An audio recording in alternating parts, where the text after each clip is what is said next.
really, I would like to apologize for the results. Very much, very much. If I have a wish, one wish, I know for a lot of people, even the World Cup is bigger than the AFCON. For me, personally, the AFCON is bigger. For me, personally, it's just a personal thing. I know for a lot of people, it's more important to go to the World Cup, and I did it once. And I'm just saying, after I did it for the World Cup, before even I came, a lot of people were against me. I can show you 100 things, my friends, but nobody apologized afterwards. Not some few, not a lot. This is the first one. But I'm ready to apologize very, very much. I'm so sorry. I'm so sorry that we didn't do well and we didn't qualify. I'm very sorry. This one, 100%. I really have to apologize because I know how much it means for every Ghanaian to play in this tournament. I know it. Don't get me wrong, please. You have to ask the GFA this question. Why? I mean, it's the same, that's why the background was important. It's the same, if we turn things around, tables around. For me, because the questions were good. Okay, don't take it personally. No, I'm just saying, you're a good journalist in my eyes. Just don't take it personally. If I would say you're bad, then I would ask you, would you resign? You would do it. It's like, I mean,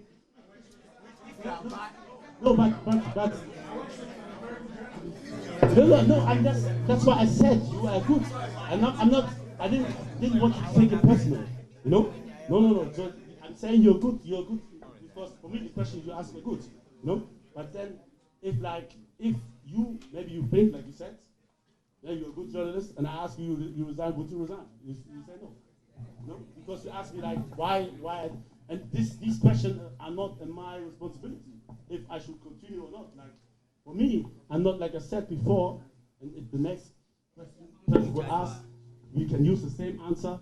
I'm not a person, I'm never giving up on nothing. This is the way I came up. If you want to be, let's say, a footballer, a professional, you will never give up. You fight, you work hard. You work, if you fall down 10 times, you stand up the 11th time, and then you do it. This is how I made it. It's not like I came up and then I made it as a professional. And the same as a coach. As a coach, it's not like, somebody will just give you anything for granted, a badge. You have to work hard, you have to have teams, you have to work with them, you have to surely get results, which were not there, 100%. It's my responsibility, no one else. And surely you will fall down as a coach. I can give you a lot of examples. And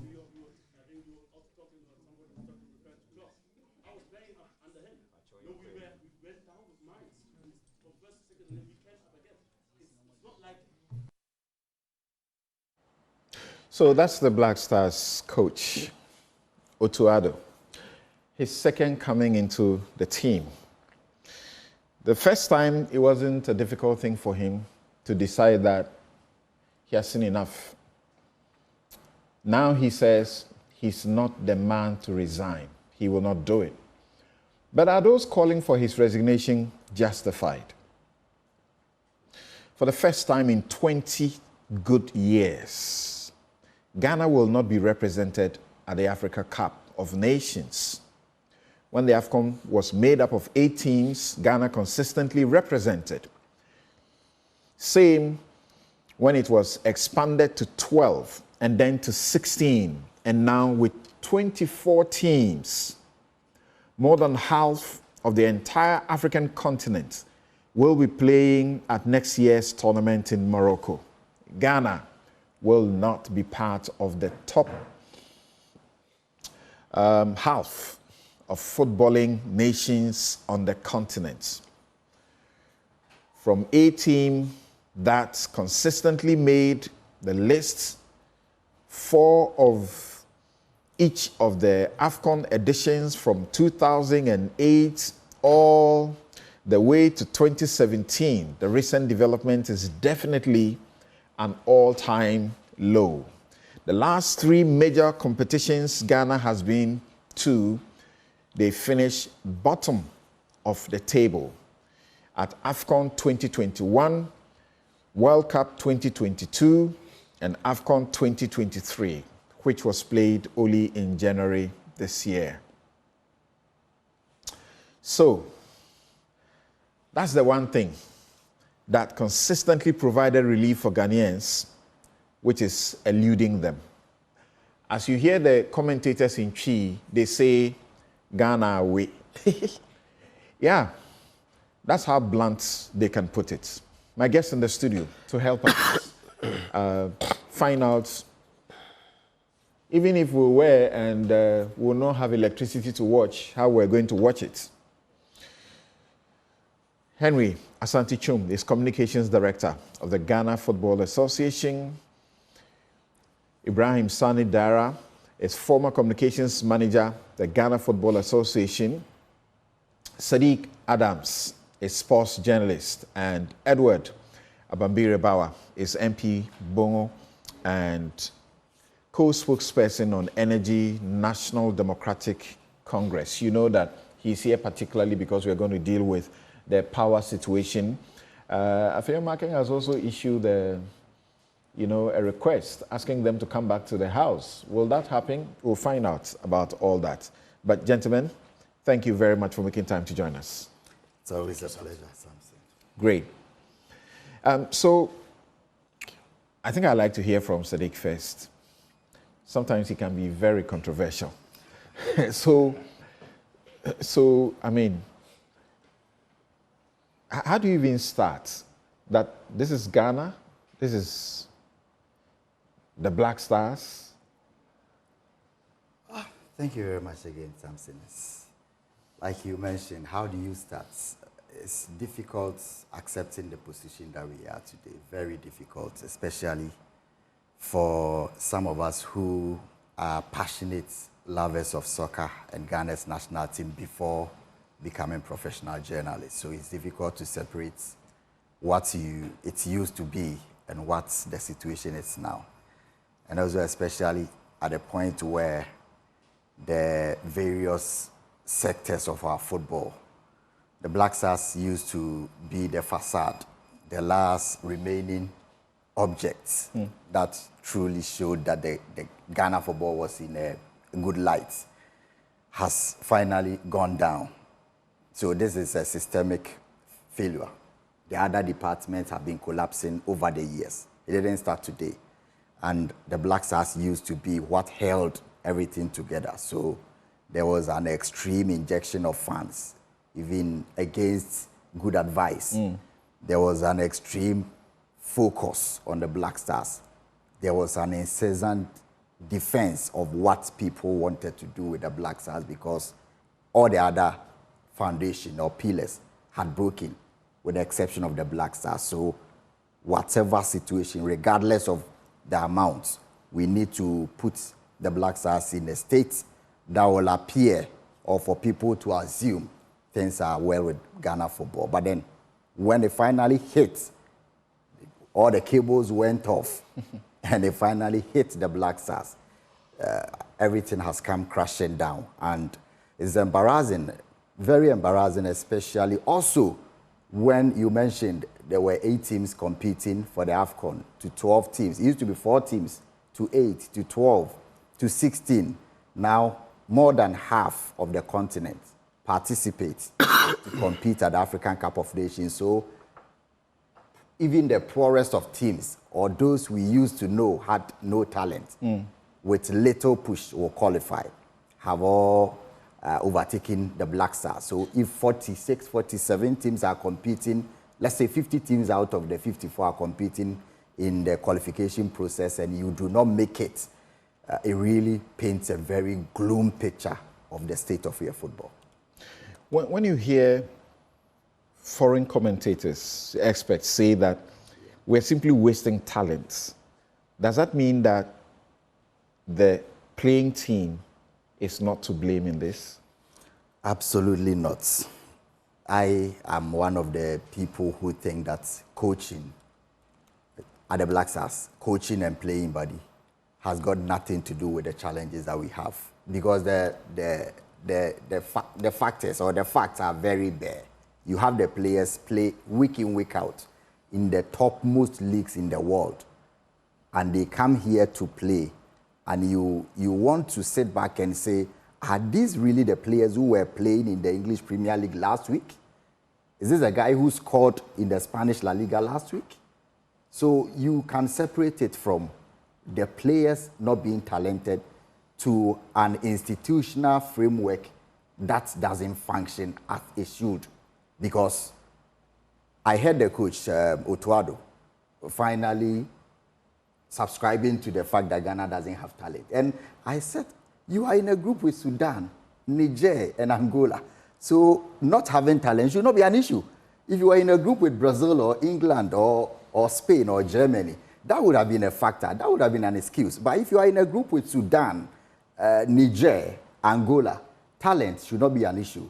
We have the top 3 dribblers in the English Premier League at this point. The best 3 dribblers in the most competitive league in the world are all Ghanaians.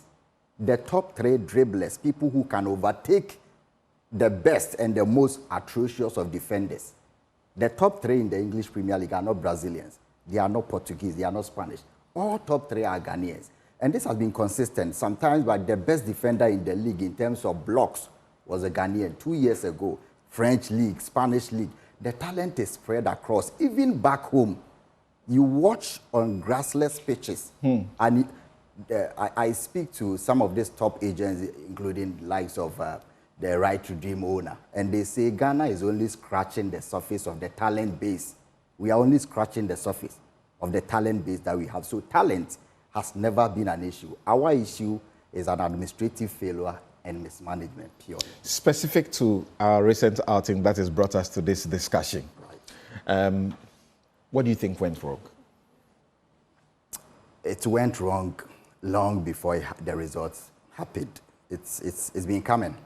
I'm sure we were in this studio almost 9 months ago. So all the factors that we mentioned, we saw it coming, because from round 16 to elimination in the group stages consecutively, the only option or the only available level for us was to not qualify. And when we sounded the alarm bells, there were so many names, name calling and other. What went wrong is that we have refused to accept the fact that the problems around the team are not what the authorities think should be addressed. There are people who have refused to take responsibility. So we keep on changing coaches. There is an issue of mismanagement at the national teams. There is a very stark issue of conflict of interest that we have refused to admit, causing us. There is an issue of people not being merited in positions. There is an issue of inviting players who are not deserving. There is an issue of increasing interference in the invitation of players to the national teams. And the mismanagement, especially with the national teams, one of the key areas that we mentioned when we embarked on the demonstration 8 months ago was the fact that the national team management committees are only there in name. There is no substance. And that is the first thing the GFA has done today. When we called for the dissolution of the management 8 months ago, we were called names. Today, after the failure of the Black Stars to qualify, the GFA admits, and the first body that has been disbanded is the management committee. So it tells you that they refuse to admit to what were going wrong. The issue of management, the issue of conflict of interest, the lack of accountability, and the authorities refusing to accept what the actual problem is. And we will go in circles. Now, the next place to go, before the qualification of AFCON, there are matches played among teams like Chad, Eritrea, Somalia. That is the preliminary stage before you qualify. This is where we will struggle to now even make it from the prelim. So it is not an issue of the Black Stars failing to qualify. I want to situate it in the context of a bigger issue beyond the Black Stars qualification, and that is what we must address. Okay, we'll come to those issues. Ibrahim, thank you for joining us. Okay, I understand that Sunny Dara is not with us yet. So let me come to Henry. Will you won't agree with the Guardian's Wilson Jonathan when he says that he writes Ghana football in crisis, a generation of talent wasted. You won't agree with him. I do not agree, simply because every generation has its own issues. I remember in 2004 when we did not qualify for the AFCON, there were loads of talent in that team. You know, Gaston Ayemfo, Sammy Kufuor, Sam Johnson, Stephen Beidu, Richard Kingston, and so forth and so on, Mohamed Gago and all those players. And we had one of the finest coaches who was at the helm at the time, Bukadziz, you know, but we did not qualify. So I think that sometimes pointing accusing fingers without looking into the science or the merits of the issue becomes the crux of the matter in situations like this. And so it is not only about talent, it is not only about coaching. There are myriad of issues that have contributed to where we are. If you ask me, I think that maybe, just maybe, after the AFCON in Cote d'Ivoire, when we exited from the group stage, we decided to, the Executive Council took a decision to fire the coach who was in charge at the time, and then went through a process to bring in a new coach. And when the new coach came, we won our first 2 matches in the World Cup qualifiers. So where were those talents? Those talents who are playing today were in that team that beat Mali in Bamako. They had gone about 7 years or so without losing at home, but we went to Bamako to win. So yes, in the last 6 games from September 5, when we lost to Angola in Kumasi, drew with Niger in Morocco, drew with Sudan in Accra, went to Libya to lose to Sudan, and then drew with Angola last week and came to lose to Niger. There are issues. There are a number of factors if you want to analyze the games one after the other. Jonathan says that the Black Stars have been abysmal throughout the qualifying process, a fate they undeniably deserve. Entering the last 2 fixtures, victory was essential alongside a hope that Sudan will falter in their matches. However, against all odds, Sudan triumphed over Niger with a shocking 4-0 victory, dashing Ghana's hope even further. The first sentence I read, the Black Stars have been abysmal throughout the qualifying process, a fate they undeniably deserve. Yes, I will say that our games were not good enough per our standard. I am the first to admit that when we lost to Angola, I started feeling uneasy.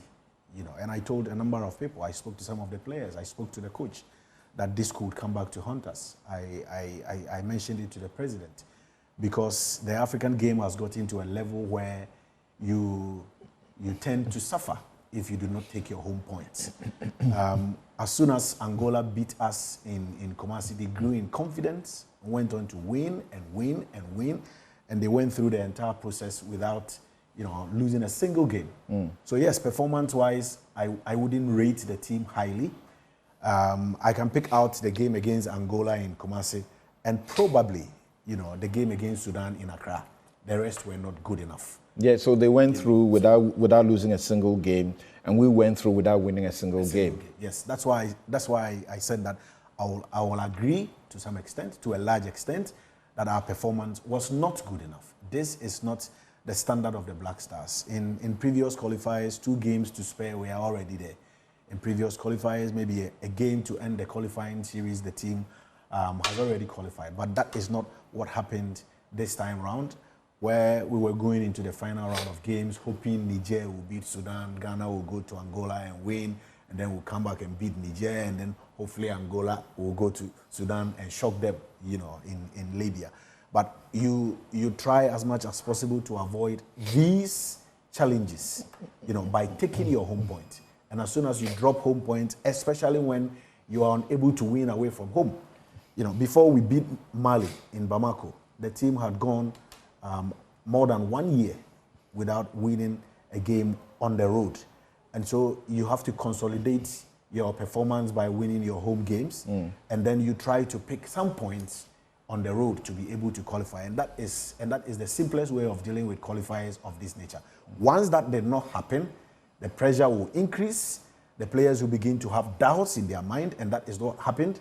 And then as soon as injuries also set in, you tend to lose the spine of your team. So the factors are quite enormous. And if we are going to deal with one factor after the other, we'll be able to look into the issues scientifically, assess them, look at management role, look at technical role, look at the playing body and their responsibilities, and I think that would help us. But generally, in terms of performance, we were not good enough. It may not be the best example to use, but imagine the Black Stars were your kid that you have hired a teacher for, and you put them through an exam, and they fail from one to the next, one to the next, one to the next, until they get a Z. What will you do? You have to continue to invest. In the teacher? Unfortunately, no, not in the teacher necessarily. First of all, you need to look into the matter. But you would drive the teacher away? If it depends. You lose your dogs on the teacher when it comes to the gate? It depends. It's not always the case. That has been what we've done, or the association has done in the last 4 occasions. CK left, Milo came, Milo left, Otto came, Otto left, Chris Hilton came, Chris left, and Otto came back. So you in each of these situations, there are reasons. It's not only about technical reasons on the pitch. Sometimes it's about management off the pitch, which informs your decision or gives you the reason to fire. So the example you gave, if my child continues to fail in the school and he has a teacher who is good, maybe we have to go into the issues by engaging the teacher, engaging the child, sit both of them down, find out what is wrong. If the problem is coming from the teacher, you fire the teacher and get a new teacher to take over. If the problem is coming from your ward, you look at the solution. Is the solution about giving up? Absolutely not. You have to continue to invest. So we are in a very tight situation where we cannot abandon the team, where we cannot say our national team hasn't performed. I'm not sure anybody is suggesting you should abandon the team. No, there have been issues about investment. And you need to also look at investment and return. The return after investment, or the benefit after investment. Government will continue to invest, but when it gets to a point where you are not getting the results, what do you do? I think that is where we are. I can imagine that naturally at the GFA, you are very hurt, right? Absolutely. Except that people say your comments don't show it. Because if you have the power to hire and you're embarrassed in this manner, the first things you do is to use that power. Okay, so in the Executive Council meeting on Wednesday, they took a decision to invite the coach, which is a norm. It's been happening, so the coach will appear before the committee. He needs to submit his report. His report will be perused by the committee. Hopefully his report would be submitted before he appears. So by the time he appears, they have a foreknowledge of what transpired in the qualifying series, whatever challenges whatsoever, he needs to make it known. And once he appears before the committee and answers questions, they will make a firm decision regarding his future. That is the state of affairs. So Edward, I'll come to you, and I've got Songo joining us on the phone, or is it on Zoom? Before I bring him in, before I bring him to do fire for fire, hold on small.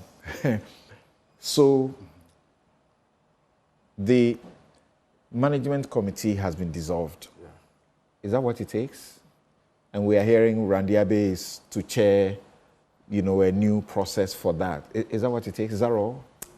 Not really. I think the dissolution of the management is very insignificant to the problems that we face. And like Henry mentioned, these are the issues that has persisted.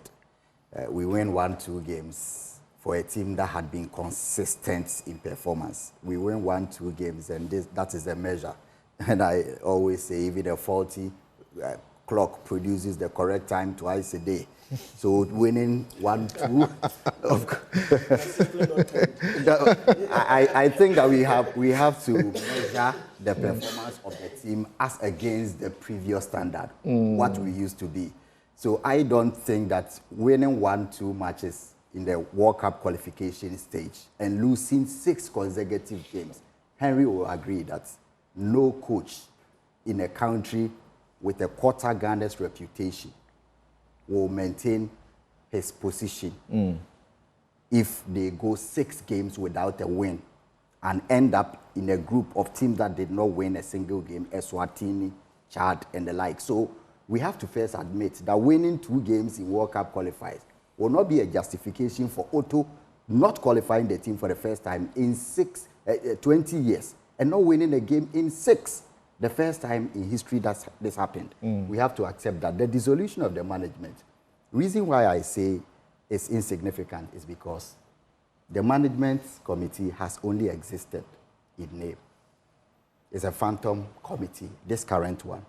6, they are 5. Is that a fair criticism? Yes. People have been working to ensure that things are working and they are not getting the results you desire. So this is how you... Something you are perusing the headline before you read the contents of what I am about to say. Okay, let me hear. Have existed in name.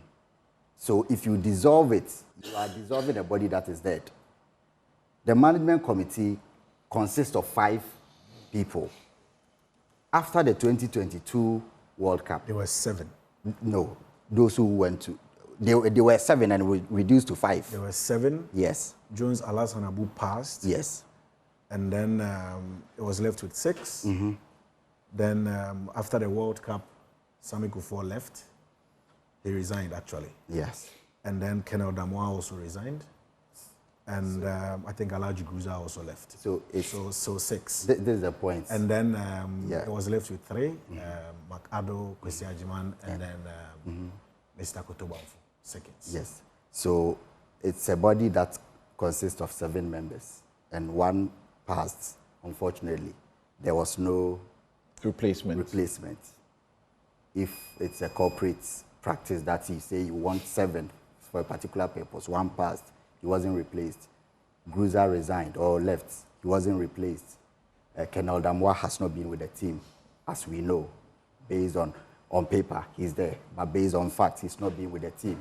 Sami Kufuor left. If you add the 3 to the 1 who passed, that's 4. You have 3 of them. During the qualification stages, especially the crucial periods of the team, the 2 members who were with the team, Mr. Kwesi Ajiman, the head of tourism, and Mark Addo, who is the chairman of the committee, when we needed wins, if the management is that important, both of them were absent in the United States, as we hear. So this is a committee. We thought that they did not exist in substance. So let's help me here. Yes. The committee has been left with how many members over what period? From 2022, after the World Cup, before the World Cup, Jones Abu left, then Gruza left, Sami Kufuor left, Kenel Damoa left, and left with... so roughly, Henry may help us. How long have they been? 1 year. 1 year. Reduced to how many? 3. 3.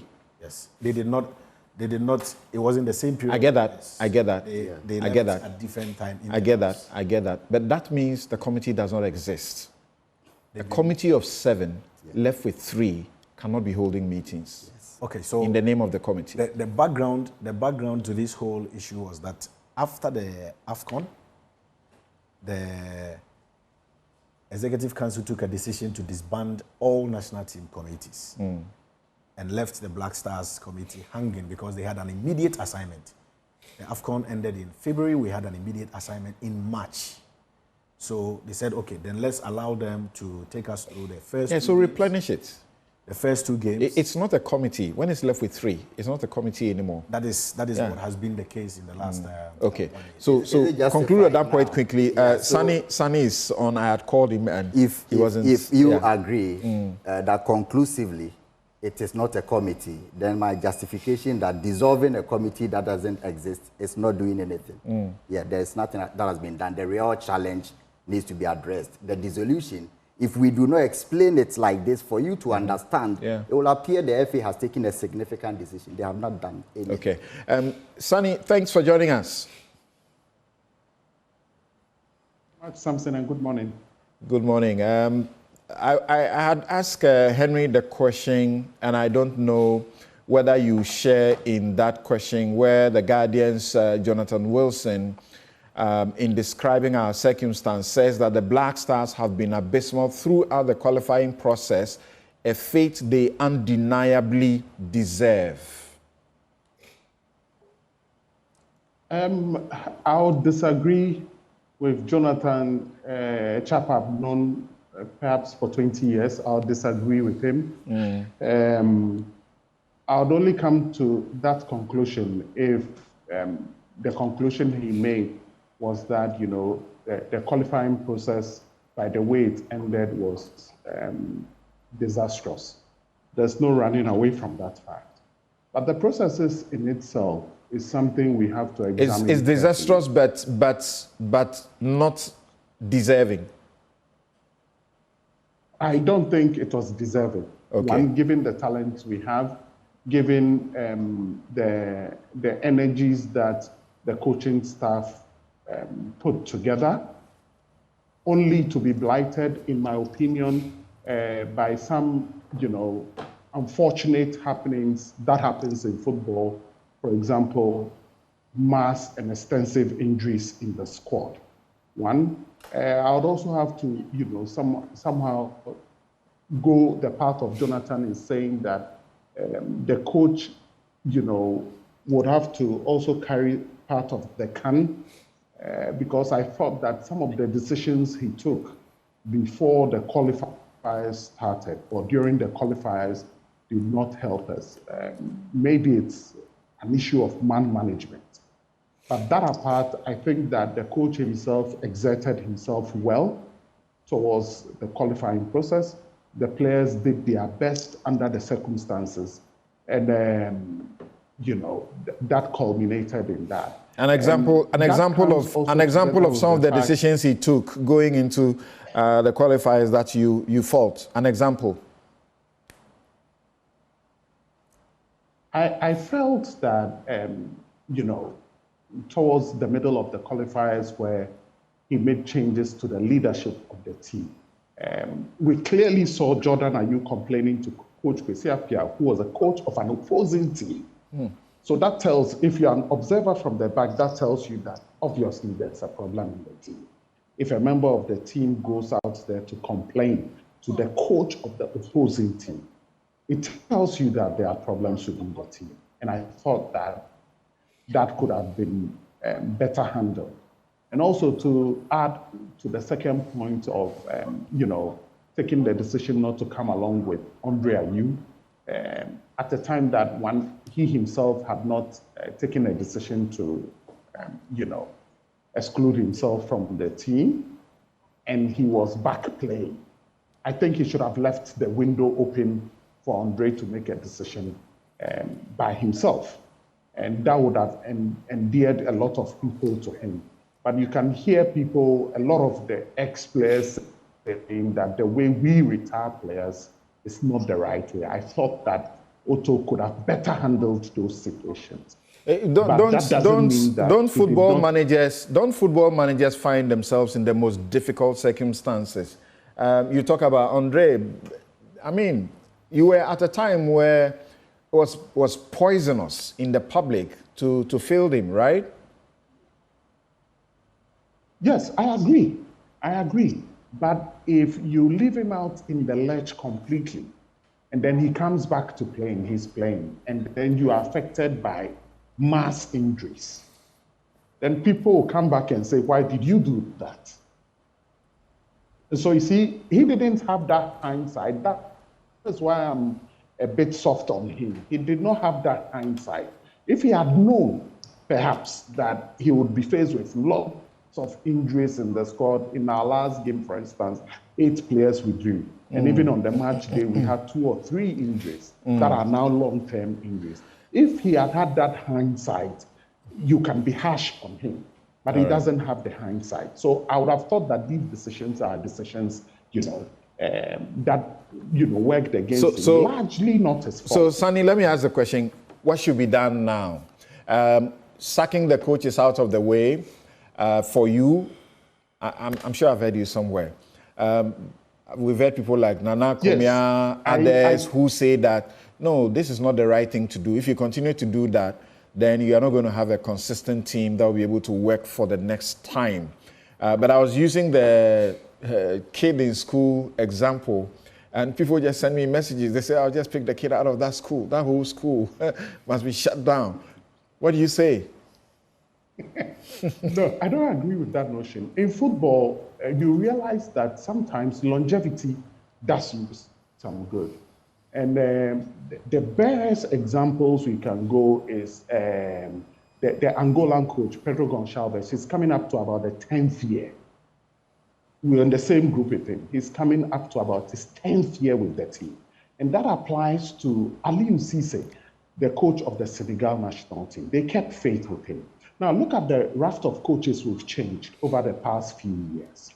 And you say that if we give some stability, perhaps if the coach doesn't show or has not demonstrated that he's capable of steering the team in the right path, yes, you would fire him. But he demonstrated consistently that he's the man to steer the team in the right path. Now, let's take the points one after the other. Look at the first time he took the team. He took the team when everything was disheveled. Things were haywire. He came, put the team together, qualified against the almighty Nigeria, full of star-studded players, with a team of an average age of about 20 years, and took them to the World Cup. And our World Cup was not disastrous. Imagine that we were the lowest ranked team in that group. We went there, we beat South Korea. We played a very good game against Portugal and unfortunately lost against Uruguay. When you have such a young team, you can say, oh, from there they can grow and be better. Unfortunately, we brought in Chris Houston. He completely botched it. And there was a need for us to rebuild. And to be honest, some of the players also lost form in that intervening period. I'm surprised you can say what you say about Chris Hughton that you can't say about Otuado.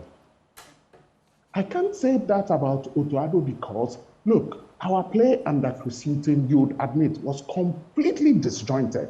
But if an Otuado team is playing, and I've spent the past 3 or 4 days since we bombed out of the qualifiers, watching at the matches again, looking at the World Cup qualifiers, the match we played against Central African Republic and Mali. Mali, we beat them in their home in the World Cup qualifiers to revive our World Cup chances. I see a team that can do well, that can grow. So I'm calling for patience for the coach, for him to be able to build a team of these young players we have, then we can move forward in the right direction and get things done. The coaches, human beings like you and I, would make mistakes, and they will learn from some of these mistakes to be better. The consistent changing of coaches won't help us. We have a young team. Just this week, 3 of our players were said to be the best dribblers in the English Premier League. All of them are maybe before their mid-20s. This is a team that has a lot of potential. So we should not just destroy everything. You will make the case that Kwesi Appiah should have been kept for the same reasons you are giving for Otuado? At that time, yes, I would have thought that Kwesi Appiah should have been kept. At that time, yes. Okay. So immediately, if we have any hopes at all in the next, World Cup qualifiers. Yes. Yeah. In a minute or two, tell me, what should we be doing if we have to get that? Give us a list. I think number 1, we should be uniting the football family. I think there are too many factions within the football family.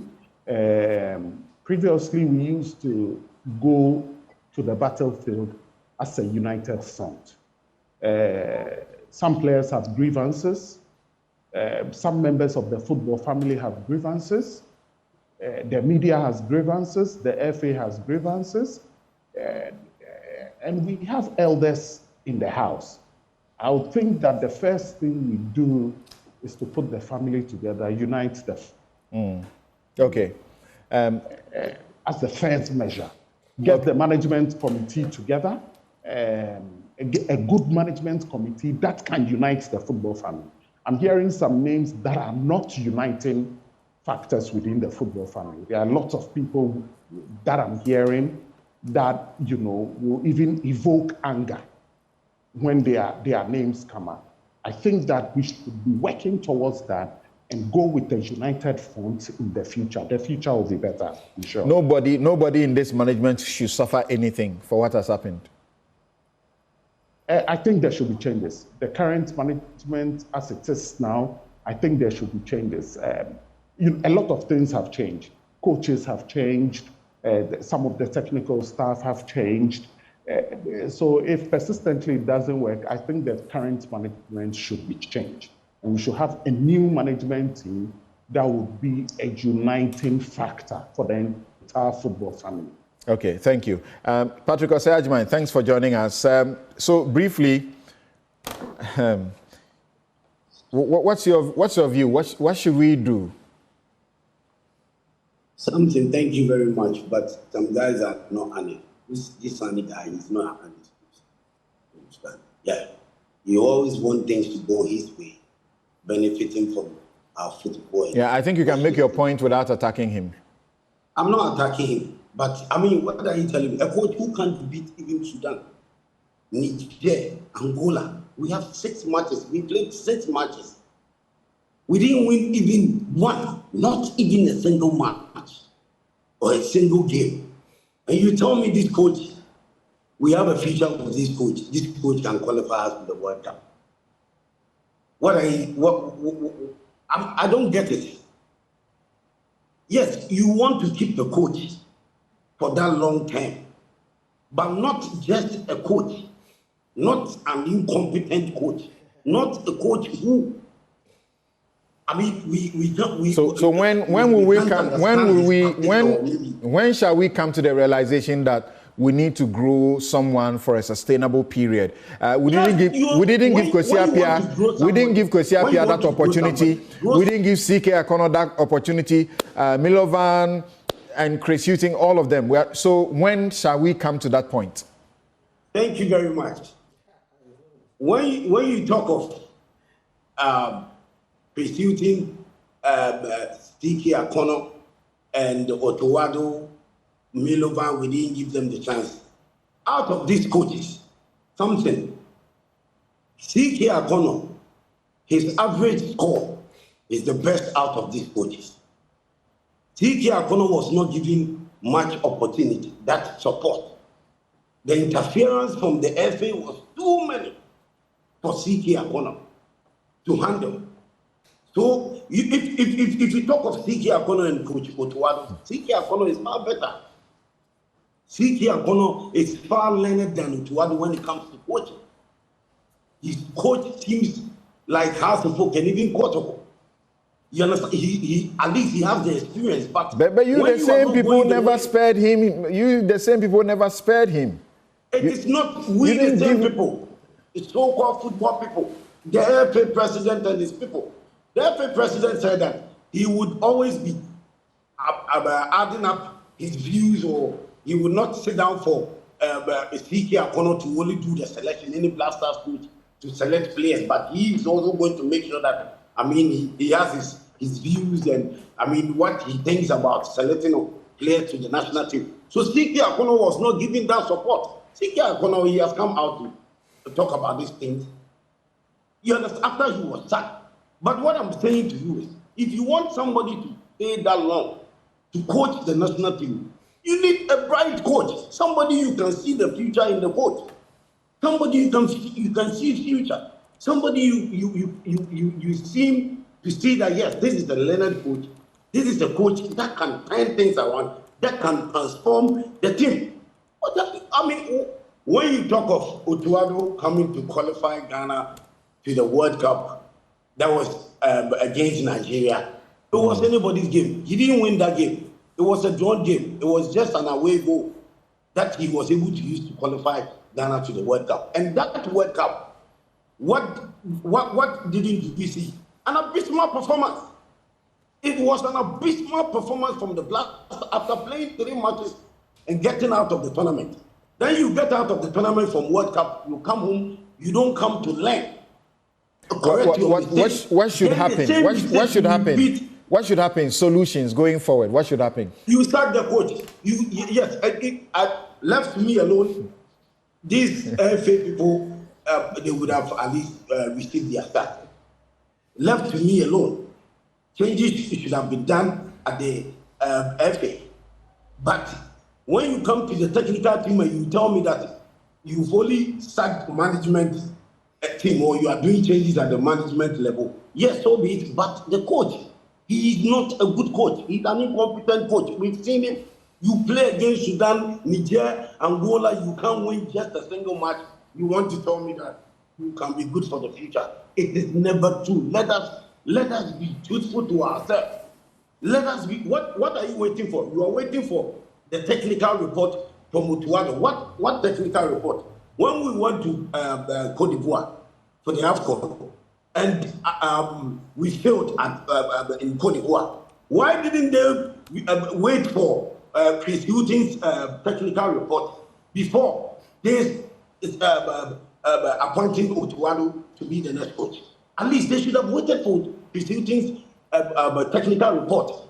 Then we'll know what really transpired, what really went wrong. Okay. But they didn't do that. But now they want to wait for Otuado's technical report.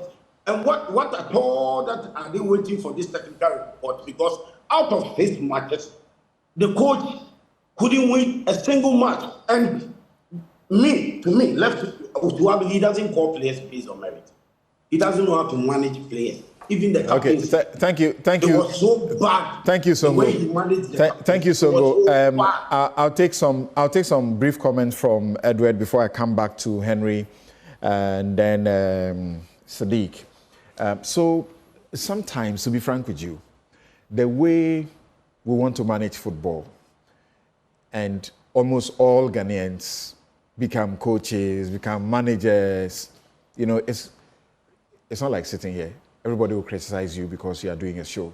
Everybody criticizes you, but it's different this way. Is it not a difficult terrain they find themselves? When Anas gave us sort of a clean slate to begin to repair the damage, I was privileged to, chair the disciplinary committee. I had the opportunity invited to return to it, but I declined. I'll tell you, I didn't decline because I didn't think I could give my services there.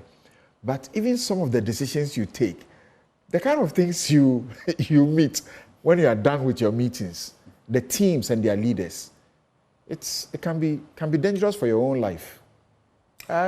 Something I agree with you, and your experience that you are just saying. I remember some years back when I used to be the secretary to the appeals committee, then chaired by the retired Chief Justice Enimi Aboa. Yeah.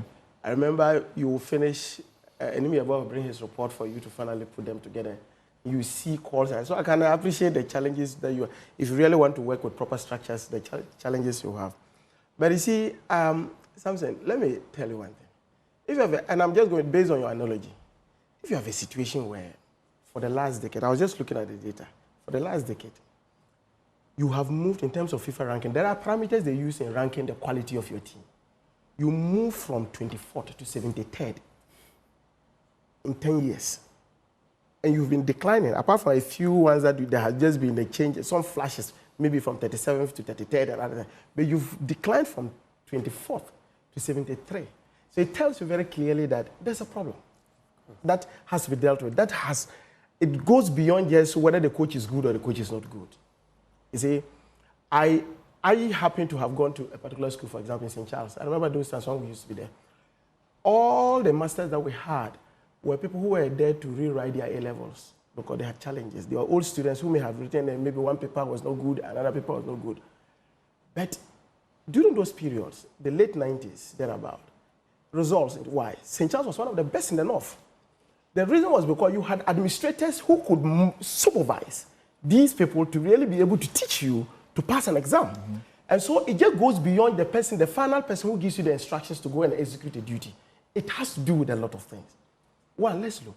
Over the years, sometimes we just need to look at our experience. Over the years, we have situations where our national teams have been about 80% from our youth teams. You do not have a situation where a national team coach has a luxury, apart from major tournaments, that he can have about a month or 3 weeks to train players. Usually he calls players, and within 3-4 days, he has to play a match. And so you do not have an opportunity to really bring them and impact your your instructions and other things for them to play, because they are coming from different countries, different coaches who have different ways of training them. But when you have a consistent build-up from, say, from your under 17, if you saw your under 12, under 16, under 17, under 20, under 23, before they come into the national team, you have a situation where they have played with themselves over a period of time. The question you have to ask, how come that our youth teams have all collapsed? Those days, we used to say, look, even the last team that performed was performing very well. The Dede group that finally ended up winning the under 20 in Egypt or somewhere thereabout. They formed the baseline, the spine of the team that going forward. Look at the current team now. You don't have that. So that is one challenge that our teams from the youth levels have all collapsed. Why have they collapsed? Part of it has to do with administration. Two, I think that in GFA, there's so much conflict of interest. And that the GFA laws itself will have to be looked again. The current laws as it stands says that to be able to even be part of the GFA management team, like the GFA to be elected, you must have been either a club man or a club owner. It's part of the tender you have. So you even see that people are affiliated to clubs. Now these same people are also, because, look, for many years, our clubs have been run from the domestic pockets of individuals. People use their own monies to run teams, clubs. So assuming that he's an owner of a club, and he finds his way of becoming a GFA person, he's sitting down there, he knows that his dividends will only come when he has an opportunity to sell a player outside the country. He can only sell a player outside the country if he is showcased in a national team that plays in an international platform. So he comes. And whether the person is merit of that particular invitation or not, there's always this tendency to see how you can push your own club. And then we have had instances where coaches have been indicating that, look, people have been pushing and forcing players to be selected into the national. So in terms of merit, as to whether that happens is another issue. And I think consistency in terms of the coach. I am one person, and when I was outside, I was telling Sadiq that I'll be the last person to say that they should sack Otuado. Because you can sack Otuado and go and bring Pep. Trust me. If we do not resolve these petty issues, changing the GFA structures to ensure that you let competent people who can run clubs, who can run football administration, who are interested in these things, who have the technical know-how, to present themselves for elections, not necessarily being an owner of a club. Two, ensure that you have our youth teams being built. And these youth teams can be built if we also have very good infrastructure to start training them from the grassroots. Those days we used to have this Winneba Sports College, where the students were actually brought there. They were attending GSS and other things in Winneba there whilst being trained. And these were people who progressed into various clubs. Why can't we revisit that? And so again, it comes back to, in terms of our investment into sports infrastructure, particularly football infrastructure. How on earth that can we, as a country like Ghana, that for the Kwame Nkrumah's country, that at one point we were even debating the fact that there was a possibility that we were going to play our home matches outside the country because we did not have proper pitches for our players to be able to play in those particular places. So I'll leave that to the experts, but I think that the problem goes beyond just the technical team and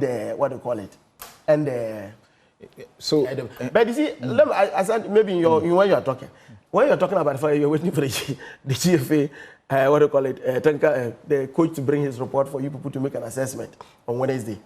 So the first thing that came to my mind was that you have a management team that manages this national team. This management team basically will have to give you a report that goes from health to other things to this thing to be able to take a decision. Even before you go for that meeting, you fire that management team. And then you go and say that you are waiting for a report from the coach to be able to take a decision. I mean, I'm just trying to tell you that you can do a bit more, but you can do a bit better with these days, management of football is science, isn't it? And it's data. And so you can do better than you are doing. Okay, thank you. That's all I'm saying. Thank you, Eddie.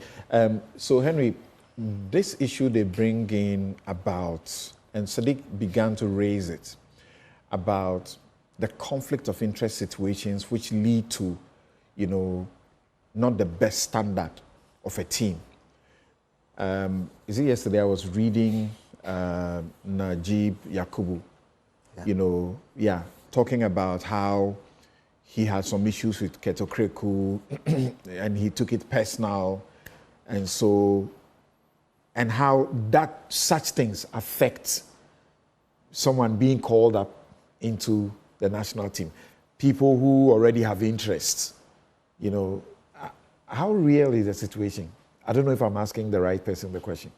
Well, just to talk about one of the issues he raised, then I will come to your question. He spoke about the absence of national academies, or in the past, we never used to select players. Yes, I agree 100% that the structures, which is the foundation, has been a problem for some time now. In time past, you can close your eyes and select home-based players to play for the national team, and you are rest assured that we will get the results. Jones Atukwefio did it in 2000 when he took the entire House of Oak team to play Nigeria at the Accra Sports Center when we played a draw. You know, there were only 2 players who were not part of a House of Oak team who, you know, he selected to play in that squad.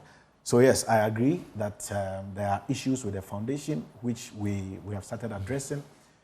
Today, Coast football is everywhere in the country. We have been able to secure sponsorship to sponsor juvenile competitions. And the FA, through FIFA, has set up an academy in Wikongo near Bolgatanga in the Upper East region. There are plans to also put up one in Kumasi. We are almost through with, you know, administrative arrangement with Osei Tretre Senior High School, where it will be the school to spearhead that project in the middle belt, and then we'll have one at Pram Pram for the southern sector. But that is a long-term project. I mean, you begin to yield those benefits in 5, 6, 7, 8, 10 years time. So it does not reflect immediately. I just wanted to give him that information. And then back to your question. Yes, there have been some concerns that I will allude to, that sometimes there is influence, there is conflict of interest and what have you. But at the end of the day, it depends on where you sit, and it depends on how you analyze the situation. If I have a player, for instance, in 2019, when we played at the Africa Cup of Nations in Egypt, there was a young boy called Samuel Owusu who was in that squad. Samuel had then burst onto the scene from the local divisions in Ghana, went to Europe, was doing well in Serbia, and he was recommended. Now, 90% of the time, from where I sit and what I know, 90% of the time, these things happen based on recommendations. Now, when you recommend a player, Sadi can recommend a player to me if I have a club. I can recommend the player to you if you have a club. You can do same if I am the head coach of the Satellites or Meteors or Black Queens or any of the national teams. But it is up to the player to prove, you know, on the pitch. It becomes problematic when you now have to insist that the player plays at all costs. You know, where I sit, I cannot prove that there have been such situations. This is not the platform to compare who did that and who did not do that. Yes, the president is also on record to have said that in this era, you cannot leave the selection of players to one individual. Yes, but how far can you go in terms of those interventions? That is another subject that needs to be discussed. How far can you go? Is it only at the recommendation stage, or you have to move directly into it? Someone says the conflict of interest is too much. They focus only on their soccer academy players to gain selection to national teams. Because if I am looking at the current Black Stars, for instance, I do not know which player belongs to the president or the vice president or the management committee chairman whatsoever. These players, I spend a lot of time with the technical team when they are putting their squads together. And sometimes they select 25 out of 50, 25 out of 40, 35, 30, and so forth and so on. And they do it independently without the involvement of the hierarchy of the FA. What's the GFA's plan going forward? Well, first of all, we need to resolve the technical direction of the team, which is... what does that mean? Resolve the technical direction. What Yes, does that mean? The executive council will meet on Wednesday again. They will have the benefit of listening to the coach, after which a decision will be made. And then from there, we also have to look at the junior national teams and how best we can bring them up. Yes, it is also a fact that the U20, the U17 have not been competitive over a period of 4 occasions. We haven't qualified for the African Championship as far as the U17 is concerned, and that is a major worry. And then we've been in and out of the Africa Championship. That takes us to the World Cup.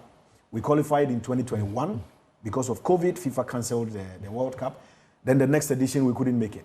This time, we are fortunate to make it to another African Championship.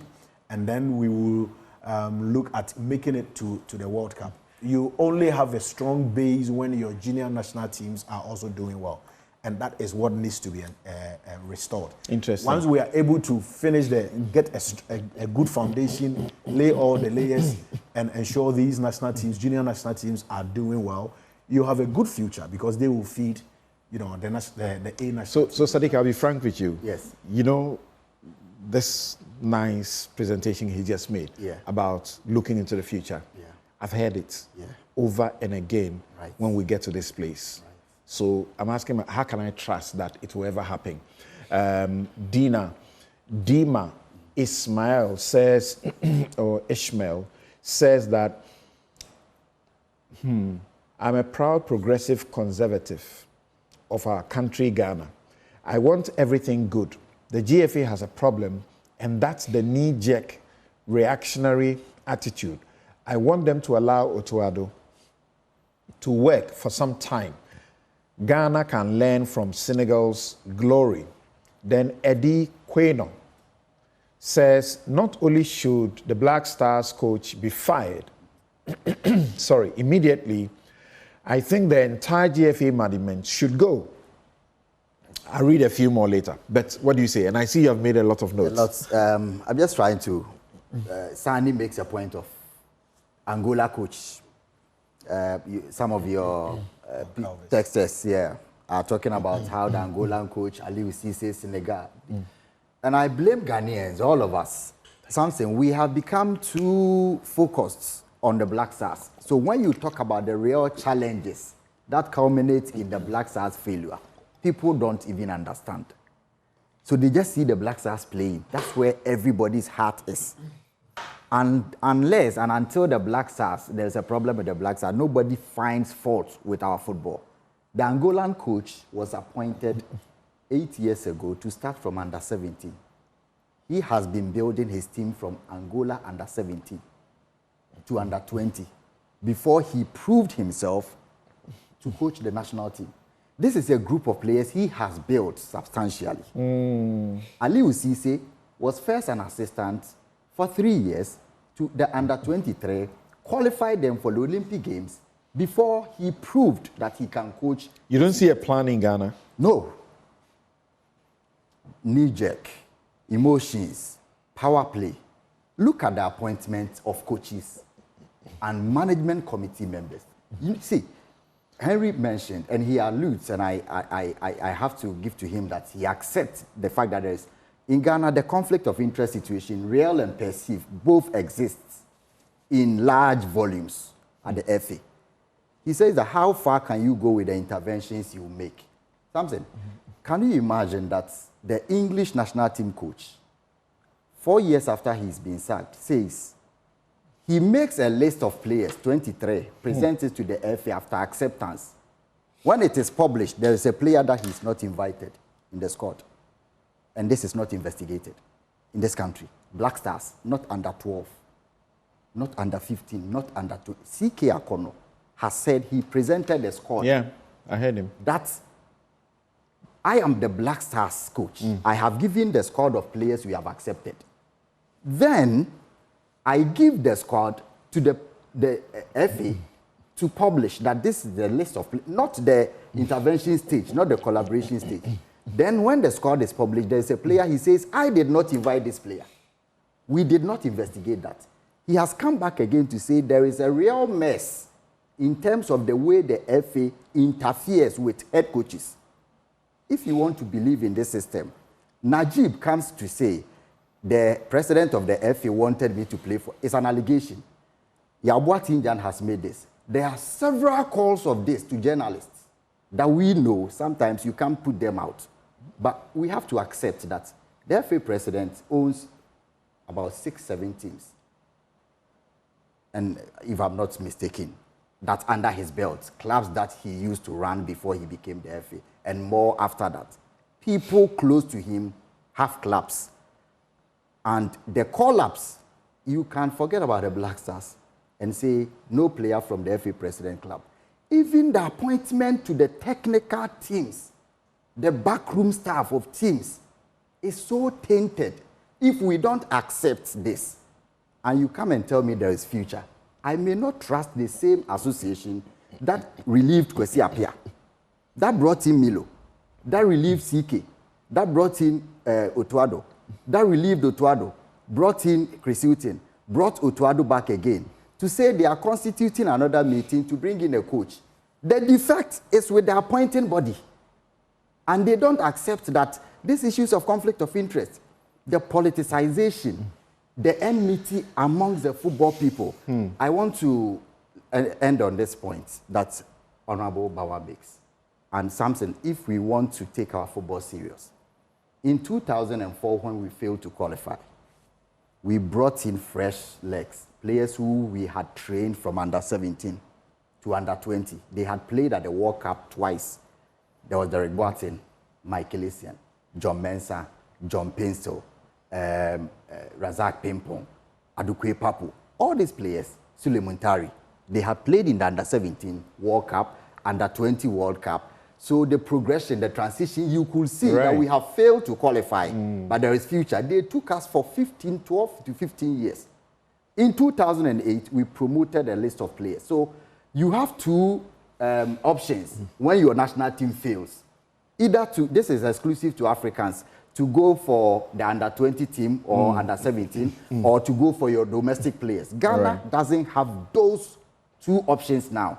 So which players are going to transition into the new team? So my point is that it is not an issue of Otuado, even though I believe that Otuado is not the right man now from what players we have spoken to. He's lost the dressing room. You have to accept. But the problem goes deeper than just alluding to the blame to the coach. The Ghana Football Association is a problematic institution, and the 122 members there are supposed to make a deep inquisition into their affairs before we change any other thing around the team. Prince Henry Nkoforidia says, the fact is Keto Kreku's leadership has been miserable and disastrous.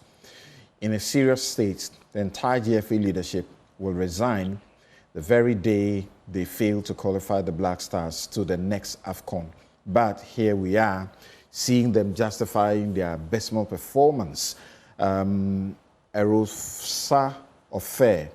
If GFA employs qualified coaches to fill the gap and allow them to work without any interference, then Black Stars will work again. All right. Thanks for those messages. Of course, I have you still on the line, so I'll give you a minute each. Your retorts. Let's begin with Songo. Yes? Yeah. When you talk of appointing a coach, you talk about appointing a quality coach for the future.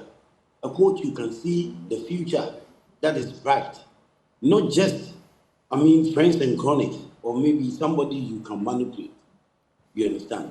That is what I always talk about. It's not just only about sacking coaches that somebody has interest in. No, that is not the issue here. But you are just not appointing the right coaches. Go to the junior national teams. There are certain coaches who are not supposed to be there. But these football people appointed them. And we failed. We failed at the under 17 level. We failed at the 20 level. We failed at the local Blasters. We failed at under 23. Now we have failed miserably at the Blasters level. And you go to our local football where you can't even get local talent to play the Blasters alongside the foreign-based players. It tells you that the local football, then, they are not doing it well because we don't even have sponsors for the local football, not even a headline sponsor. You understand? Where are the TV rights? How much are we getting from TV rights so that we can even be able to sell our players out there? You understand? To show the talent that Ghana will. So I'm saying that the future, as you are saying, that these football people are saying is right. I don't see it that way. They are only just here just to, talk, just to be able to, tell Ghanaians that they are going to solve issues. But that is not the issue here. Okay. Things are not well for our football, and we got to, be serious so we can be able to get back, our football to where we have to get our football. There's this message, Yawinti. He says that Songo is correct. CK Akono was denied the opportunity to establish a team which should have taken him at least 5 years. But another Yao says that the same Songo was criticizing CK Akono like nobody's business. What do you want the GFA to do? I was putting CK Akono on his post in a very much professional way so he can be able to handle the blasters. Yeah, we understand. As for your fire, it's a professional fire. Thank you. I don't start coaching. Okay. I only put them on their toes. Thank you, Songo. Okay, thank you, Songo. Musa Abata says that not Musa, Pa Francis says, Sani Diarra, please stop what you are saying. You don't need a coach to motivate a player who is going to play against Nigeria. We all know the rivalry, and that alone is enough for a player to give his all. This has nothing to do with a coach. Otuado is not a coach. Oh, how can he say that? He's not a coach. Sack him. Your final words in 1 minute. Sani Diarra. Thank you. Thank you very much. I heard the professional fire. But it's a fire for no reason. It's a fire for no reason. Now, Honorable Bauer made some salient points that needs to be taken seriously. But going to the crux of the matter is what we have all identified about the youth systems. And I think that we need to identify the problems as they are. Number one, all the major academies in Ghana are not releasing their players to our junior national teams anymore, be it WAFA, be it the Right to Dream Academy, and all. It's one basic reason. They send their players to the junior national teams, and the scouts and agents come there to come and steal them. Currently, these academies have the best and the brightest Ghanaian talents, and they hold them. So until we are able to find a solution to that problem where people release their players to the national teams and then scouts and agents come there to turn the heads of the players against their academies or steal them, we'll continue to have this problem. Okay. But also, there is a problem, whether perception or real, that there are certain, players from certain teams that don't get call-ups to the national teams. The junior national teams. I think that junior national team coaches must take note of this. I'll cite an example. For example, in the Ghana Premier League today, the youngest team is Accra Lions. I'm associated with the team. I have to come train on this. Now, you call an under-20 national team, and there's not even one player. It is the youngest player team in the Ghana Premier League. There's a national under-20 team, and you don't have even one player. Yet a player from that team goes from that team and plays in the Barcelona second team. What does it tell you? But we must not blame the federation. The coaches must carry the can. In any way, they do the selections. Not the federation. And I expect that we should move towards... You must not blame the federation. Who employs the coaches? So this is where you Who employs the coaches? And is it not the case, as we were made to know, that Coach Otoado, for example, couldn't meet a single of the job qualification criteria that was set out for him? So who employed him? And why do you say the federation must not take any blame? Now, we come back to the same point where the federation vets players. They are said to have selected players to the national team. But I will come to a solution where Burkina Faso uses the same structure to act as the control body to the coaches of the national teams. Okay. And what do? They have a body Right. of experienced national team coaches from the country. So when players are called to the national team, this body sits with the coaches, vets the players, and asks them, maybe there are teams here, there are some players here, why are they not in the team? I think that we must learn, if we look at some of the problems we have and we see that some have successfully dealt with them and are now showing on the international level, and Burkina Faso is coming up. Under 17, under 20, they are qualifying for the AFCON. Thank you, Sani Dara. Consistently these days. Thank you very much. Gentlemen, thank you so very much. Unfortunately, this is all time will allow us. You have a difficult job. We wish you the very best. And Ghanaians are waiting to hear good news from you in managing the team going forward. Ani says that those running the Black Stars, we should ask them, will they run their businesses in the same way they do? We ask the same question of the politicians, don't we? Edward, we are going to be plunging to Dumsor next week. If they carry out the threat. One has already gone ahead because it's not a threat, they are compelled. Actually, one has gone ahead. You have a Mandi, for example, that says that under the pretext that they are supposed to do some maintenance, they have shut down. Car Power is also indicating that they have some challenges. And under those pretexts, they are trying not to come on board. So yes, if we do not do anything between now and maybe Monday, Tuesday. The debt there is humongous. And you guys too are not going back to Parliament if Ian Fenyo is asking you to come, right? Hold on, we'll take a break. We'll be back. Thank you very much, Henry, Sadiq, and Ibrahim.